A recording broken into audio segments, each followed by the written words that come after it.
মেস্তা এই পানিতেই জাগ দেওয়া হয়, মানে এই পানির নিচেই তাকে রাখা হয়। এই পানিটা কিছুদিন আগে সাদা ছিল, এখন হয়তো বুঝতে পারছেন কিনা, পাশ থেকে দেখেন পানিটা একদম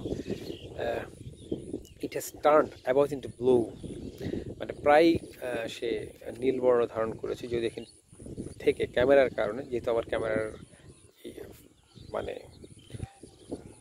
অত উন্নত না আমার ক্যামেরাটা, যেটা আমি বলতে চাচ্ছিলাম, এই কারণেই দেখেন মেস্তা পানির যে রং সেটা পরিবর্তন করে দিয়েছে। এটা বর্ষার পানি আসার পর ছাড়া এখানে কোনো কিছু সম্ভব নেই। এই পানিতে কোনো মাছ বা কোনো কিছু চাষ করা সম্ভব নেই। টোটাল পানিটাই মানে টার্নড ইনটু লো, কিন্তু এখান থেকে বোঝা যাচ্ছে না। যাই হোক, এইখানকার মানুষের যে জীবন ধারণ করার প্রসেস, তারা যেভাবে কৃষিকে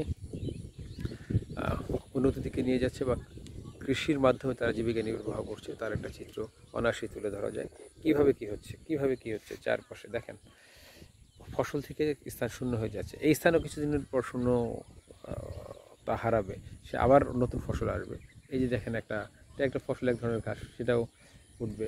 তারপরে এই পাশে দেখেন ধান, এটাও উঠবে। তারপরে মেস্তাগুলি তো আছেই যে উঠছে।